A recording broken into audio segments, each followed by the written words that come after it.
All rise, please. Hear ye, hear ye, hear ye. The Court of Common Pleas of Cuyahoga County, Ohio is now in session. The Honorable William F. B. Vodry presiding.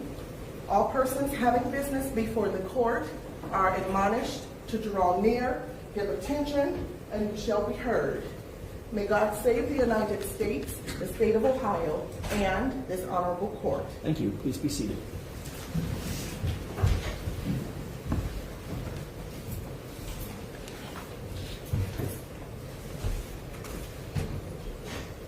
We are here in the case of the State of Ohio versus Lavia Paul, case 702-796. The defendant is also on probation to this court in case 693-226. We are here for sentencing in the first case. Would counsel for the state and the defense please identify themselves for the record? Kiara Jackson for the State of Ohio. Kiara Jackson on behalf of the defendant. Thank you. The defendant is also present. Thank you, deputies, for your help. Your Honor, can we just clear the record? Her probation was terminated by this honorable court. It was a misdemeanor that ended after her confinement for in excess of 6 months. I don't see that in the file. Do you have a copy of the court's decision to that effect? Yes, I think the state agrees. That was on misdemeanor probation. Yes, it is, Your Honor. We're in agreement. Thank you. I will make a note of it in the file that does not currently appear. What was the date of that termination, please? If you know. I don't have it off the top of my head, Your Honor. Roughly? Shortly before trial.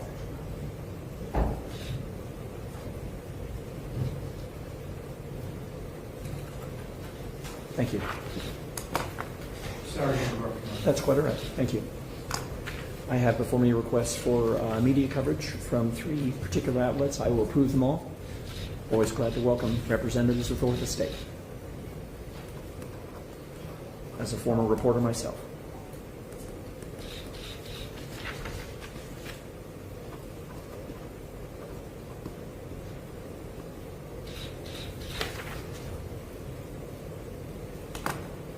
For 19 News, this is unsigned by whoever was seeking that.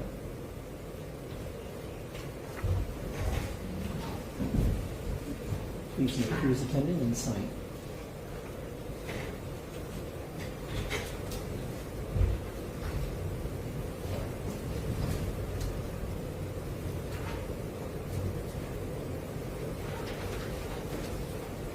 You're welcome. Use the desk here if you wish.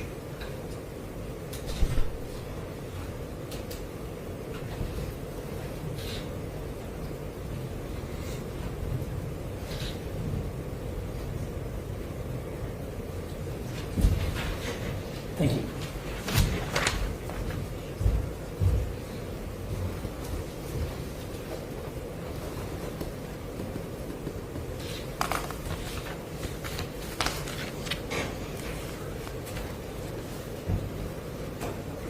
Each media request is hereby approved.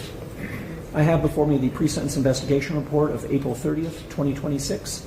Have you had a chance to review that, Mr. Schlackett? I have, thank you, Your Honor. Do you notice any errors or omissions? No. Has the state also had the opportunity to review it? Yes, Your Honor. Do you notice any errors or omissions? No, Your Honor. Thank you. I also have before me 32 statements submitted by the state, by next of kin, friends, and relations of the victim.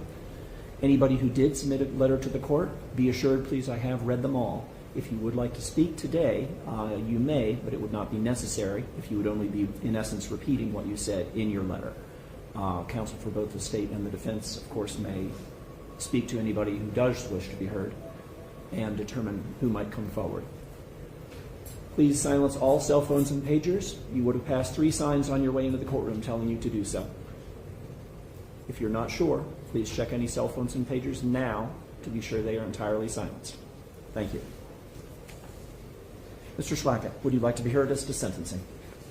Yes, Your Honor, may it please the court. As you know, on the eve of trial, I think the day of trial, Ms. Paul accepted responsibility to the involuntary, I believe it was the involuntary manslaughter with a 3-year, Your Honor, as well as the discharge of a firearm near prohibited premises. Your Honor, as you know, Ms. Paul is 24 years old. She has no prior felony history.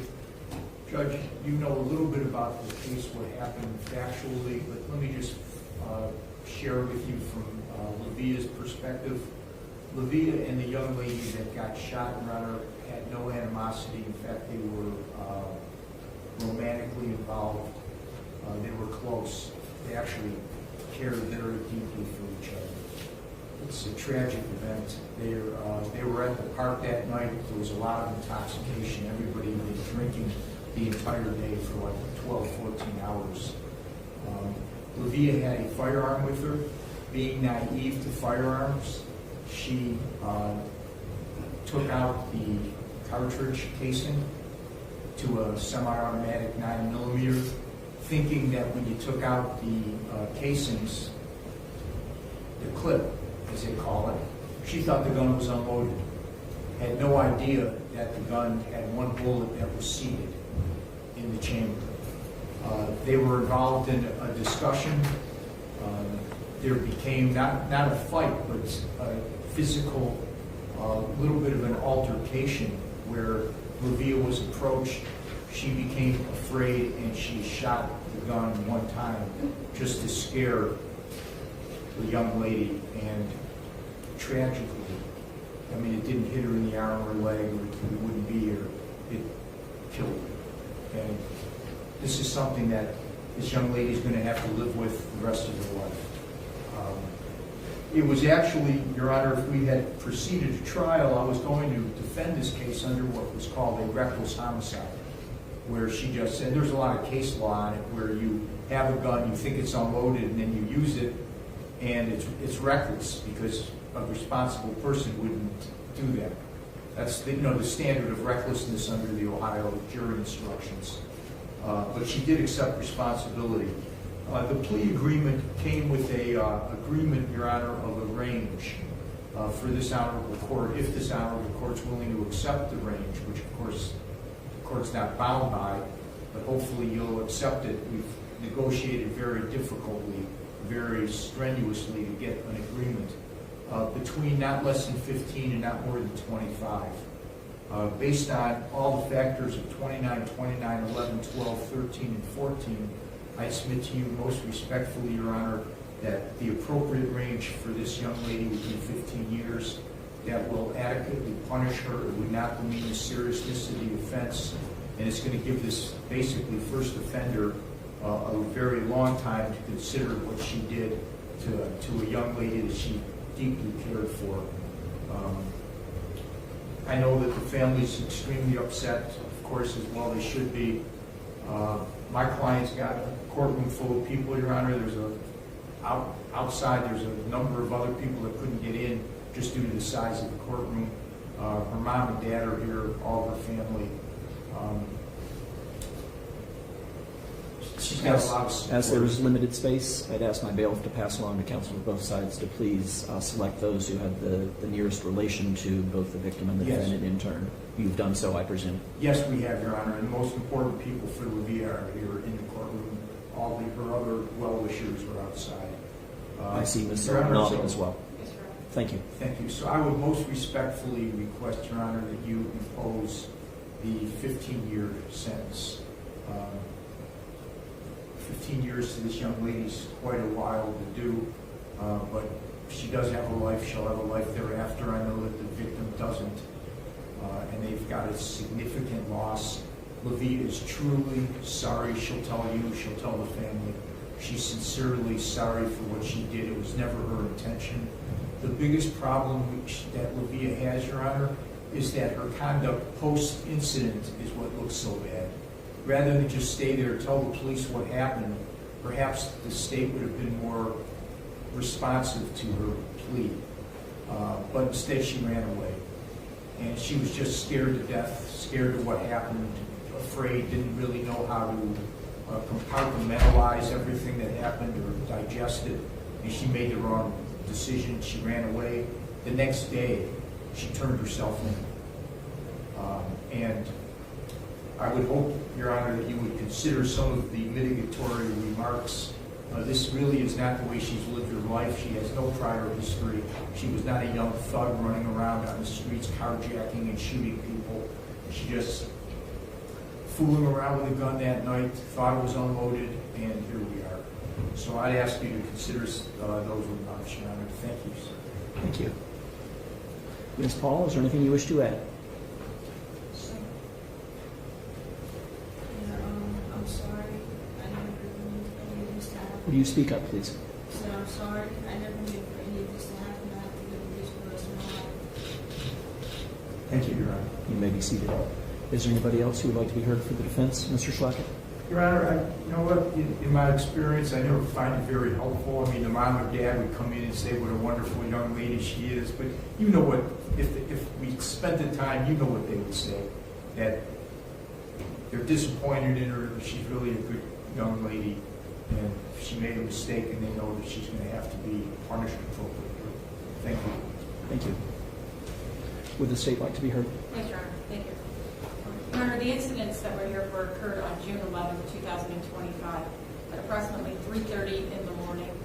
Mr. Schlacken is correct. All the parties involved, they were drinking this day, most of the day, and they met up at the Metro Parks over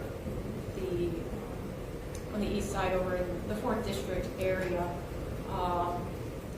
And around 3:30 in the morning, it was Miss Kiara Jackson and the defendant, Lydia Paul, were the only two individuals up by the car. There were other individuals at the park with them in these early morning hours, but these were the only two that were standing at the car at this time.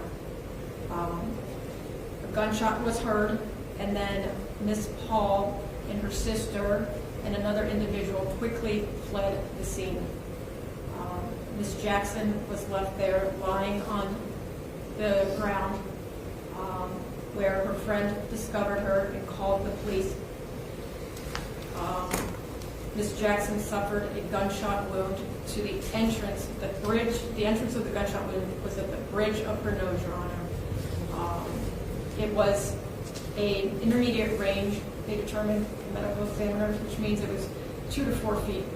It was shot the distance, Your Honor. And the path was front to back and slightly upward without right or left deviation, Your Honor. That gunshot was fired directly at her, and it did not move. Miss Paul was directly in front of Kiara Jackson, and she had that gun straight in front of her and fired right into her face, Your Honor, without deviation. She wasn't wavering it around or anything, Your Honor. And then when she fled, and where she was for 16 hours, we don't know, Your Honor, because she didn't turn herself into the 4th District Police Station until approximately 7:30 that night on June 11th. And when she turned herself into the 4th District Police, she claimed she didn't know why the police were looking for her, but she knew that the police were looking for her. She had altered her appearance by cutting her braids off, and the firearm has never been recovered, Your Honor. So I don't know if that is what someone who is scared, simply scared, and is afraid does. Or is someone that is simply scared and afraid, would they turn the gun in and say, I didn't know what happened, I didn't know there was a round in the chambers, and turn the gun into the police, maybe not alter their appearance? Maybe if she is afraid and does flee, maybe go to the police a little earlier? I don't know, Your Honor, but I don't think they wait 16 hours, alter your appearance. Was the defendant ever asked specifically after entering a plea where the weapon now is? Your Honor, I can't speak to the defendant, so Well, I'm asking if perhaps a detective or anybody else post-plea has inquired directly of the defendant as to the whereabouts of the firearm. Your Honor, he can't speak to her either, so we have not. Thank you. But that being said, Ms. Kiara Jackson's mother and sister would like to address the court, Your Honor. Of course.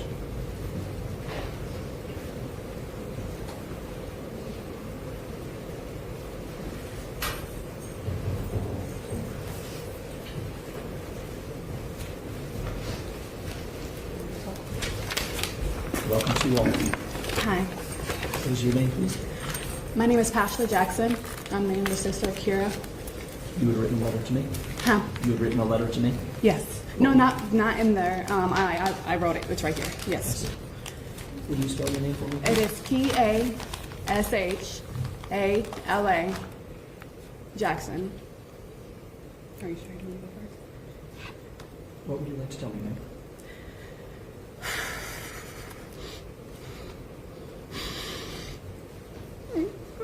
That's all right. Take your time. There are some tissues there if you need them. My name is Kiara Jackson. I'm Kiara Jackson's little sister, my mother's third and youngest child. Losing my sister has been one of the most painful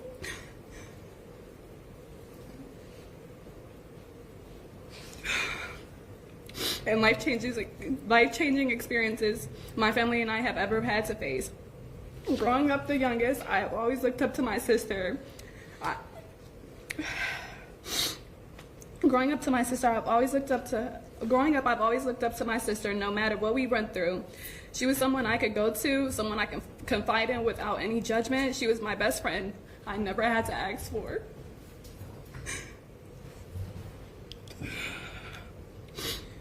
Someone who knew me better than most people ever could. She was the closest person to me, and she's the person who got me through some of the hardest times of my life. I watched her become a mother to two beautiful children who now have to continue life without their mom. She also got to watch me become a mother myself. And in the little time she knew my 2-year-old daughter, which was one at the time, she became one of her favorite people and best friends.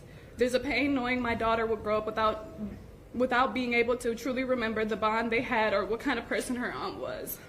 Since her passing, there's been numerous of times where I reached for my phone to try to call her, or ask her for advice, talk to her, just barely remembering that I'm no longer able to. I watched my entire family grieve. I watched my mother try to stay strong while her entire world fell apart. I watched her children struggle with anger, confusion, heartbreak at such a young age because they are trying to understand how their mother was taken from them. I've had to hear her son, who's now 6 and was 5 at the time, explain the depths of what happened to her in detail. In details no child should ever know. I watched loved ones turn to alcohol for a distraction. I've watched some of them turn to violence. Kiara's death did not only take one person from this world, it created a ripple of pain that continues affecting everyone who loved her. The emotional damage left behind cannot be measured, fixed, or undone. Lavia Paul would never truly understand the pain and destruction her actions caused. She knew she was a mother. She knew she was a mother. She knew there was children who depended on her, who loved her and needed her, and none of that mattered to her in that moment.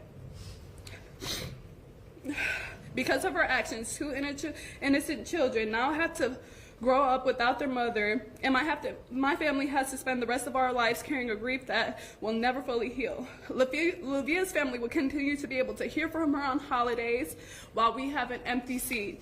They will continue to be able to tell her happy birthday while we celebrate at a cemetery. Her mother will never have to experience the pain that she put mine through of outliving your own child. This was not the first time that Lavia chose violence and caused harms to another human being. She has also harmed children, someone who can not defend themselves. And the father is currently out there waiting for justice as well. If she was completely held accountable for the last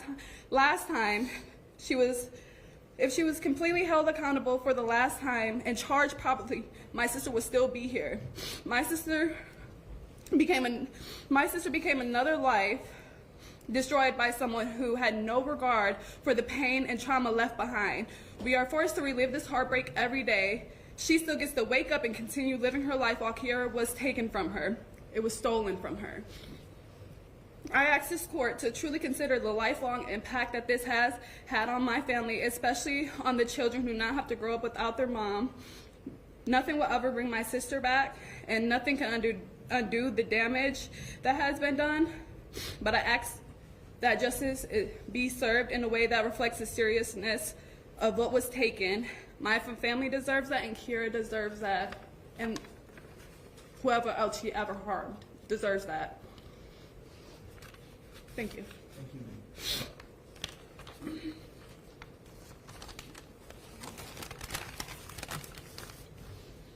What is your name, please, ma'am?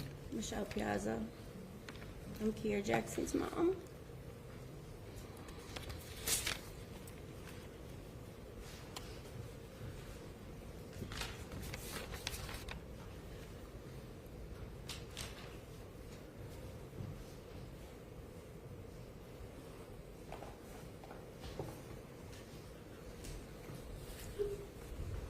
Welcome to you, ma'am. What would you like to tell me? Kiara was my firstborn child. She was the first person to call me mommy. My kids are my whole world. Like, my whole world revolves around my kids. My biggest fear was something to happen to one of my kids, and now I'm living in my worst nightmare. Kiara was so special to me. She was always there when we needed her. Pretty hardworking. She was just one of a kind. She's a young mother, and she embraced being a mom. She just enjoyed being with her kids, taking them to the park.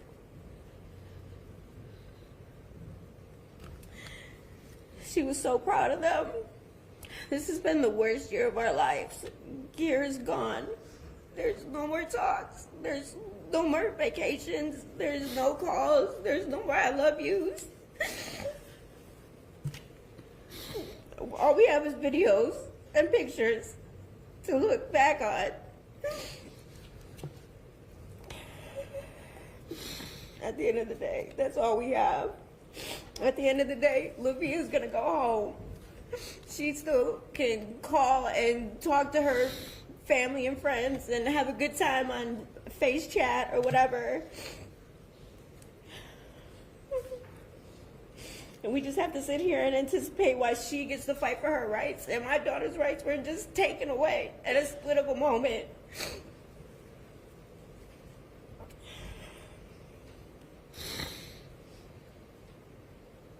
My daughter didn't deserve that.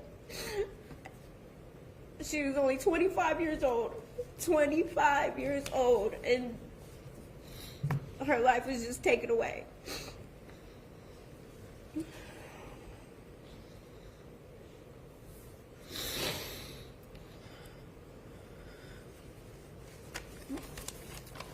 We just ask you to do what's right. And protect. Thank you. Thank you. Thank you both for coming in to speak to me today. Your Honor, Lavia Paul chose to take a firearm and put it in Kiara Jackson's face and pull the trigger. Firearm is not a toy. We ask that you impose an appropriate sentence. Thank you. Thank you.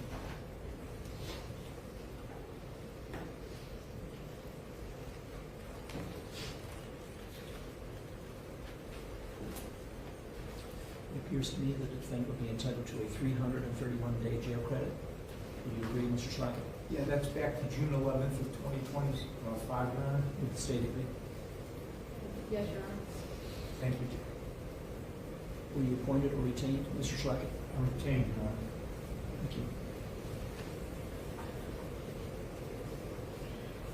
I advise the defendant at the time of her plea as to the application of the Reagan-Tokes law to this case.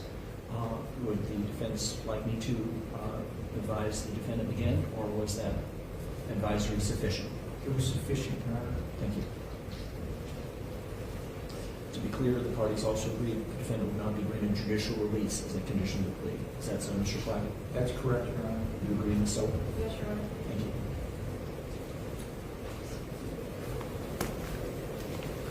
My bailiff has checked and does not see any indication on the record that termination was ever, that probation was ever terminated in case 693-226. I think that is correct, Your Honor. However, she pled to a first-degree misdemeanor, and she has been in county jail for more than 6 months. So we would ask you to issue an order terminating that supervision. Was there any objection by the state? No, Your Honor. Very well.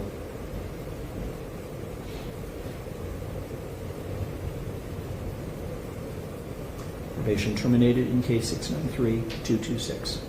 The defendant having already served a longer term of incarceration than would have been imposed had she had a jail term imposed at time of sentencing in that case on January 7th, 2025.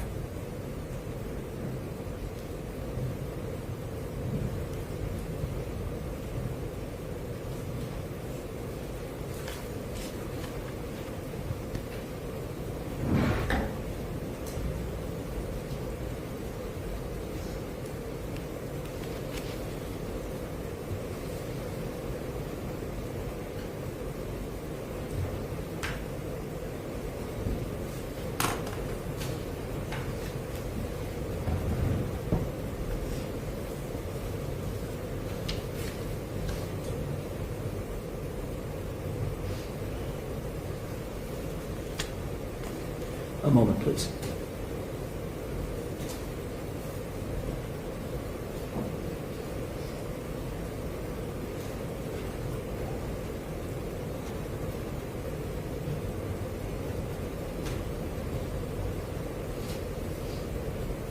I presume the state has designated count 1, involuntary manslaughter, with a 3-year firearm specification, felony 1, as the applicable charge for Reagan-Tokes.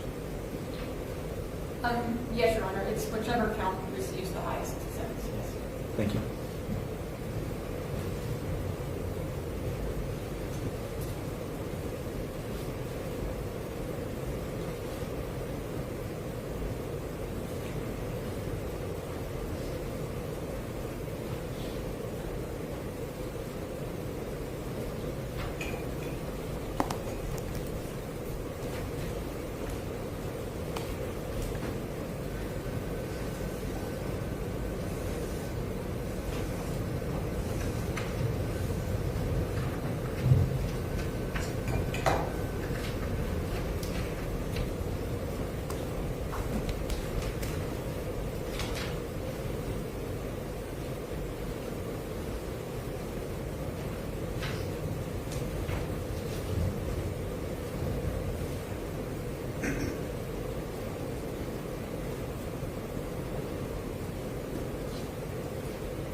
Before imposing sentence, the court notes for the record that it has considered the record itself, the relevant material and competent statements made here today, the pre-sentence investigation report, the victim impact statements, including the multiple letters, 32 of them submitted to the court, the defendant's lack of any prior record, and the nature of the offenses.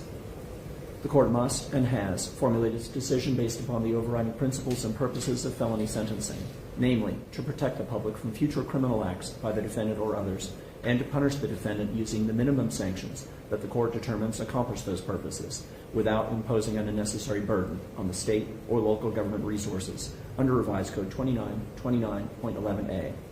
To achieve these purposes, the court has considered the need for incapacitation, deterrence, and rehabilitation. The court must and has also considered the seriousness and recidivism factors relevant to the offense and the offender, pursuant to Revised Code 2929.12. The first factor is not helpful to the defendant. The second is. The court must and has determined that the sentence being imposed does not demean the seriousness of the offenses and the impact it had on the victim and next of kin and loved ones, and is consistent with other similar offenses committed by comparable offenders. Finally, of course, the sentence is not based upon any impermissible or irrelevant factors, including but not limited to the race, sex, age, national or ethnic origin, sexual orientation, gender identity, or religion of the defendant. Do you understand all this, Ms. Paul?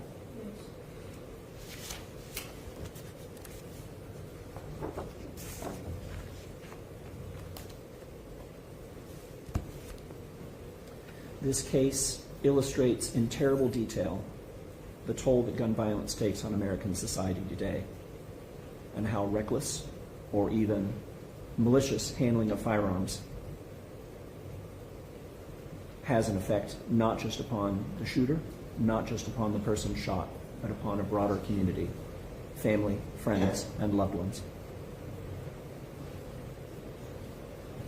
The risk assessment summary included in the pre-sentence investigation report shows the defendant at medium risk for reoffense as to all applicable factors: criminal attitudes, behavioral patterns, peers, family, social support, education, employment, finance, and substance abuse.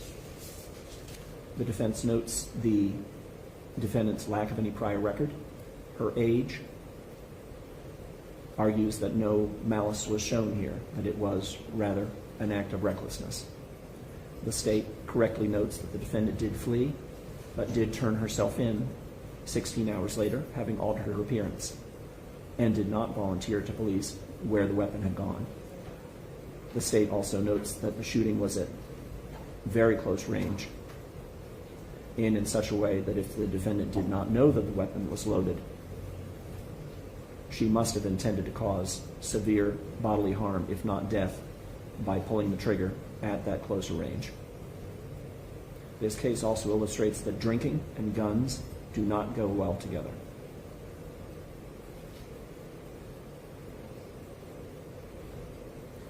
There is an agreed sentencing range of 15 to 25 years in this case. With all applicable factors considered, I believe that a 20-year sentence would be lawful, appropriate, and in the interest of justice. Accordingly, on a charge of involuntary manslaughter with a 3-year firearm specification, a felony 1, I will impose a 10-year prison term plus the 3-year firearm specification. As to count 5, discharge of a firearm in a prohibited premises, a felony 1, I will impose a 7-year prison term for a total of 20 years, 10 plus 3 plus 7. With Reagan-Tokes, the sentence on the first count is potentially 10 to 15 years.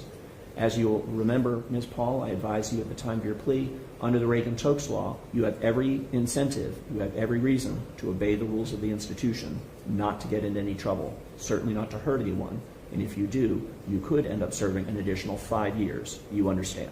Yes. The Reagan-Tokes law does apply, and I will accept and implement the parties' agreement that the defendant will not be granted judicial release during the terms of this sentence. Anything further from the state at this time? Yes, thank you. You will be, as I advise you at the time of your plea, man, be subject to post-release control for a mandatory minimum of 2 years up to a maximum of 5 years. Anything further from the state? No, Your Honor. or the defense? No, thank you.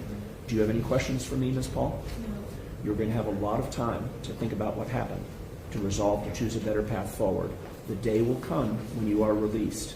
I encourage you to consider very carefully what you've done, the terrible toll that your action took, and to pick that better path forward, to choose that better path, and resolve to be a law-abiding citizen, hurting no one from this day forward. Do you understand? The defendant is remanded to the custody of the Ohio Department of Rehabilitation and Corrections at the Ohio Reformatory for Women in Marysville, Sheriff to transport. We are adjourned. Many thanks to all who've come in and addressed the court today.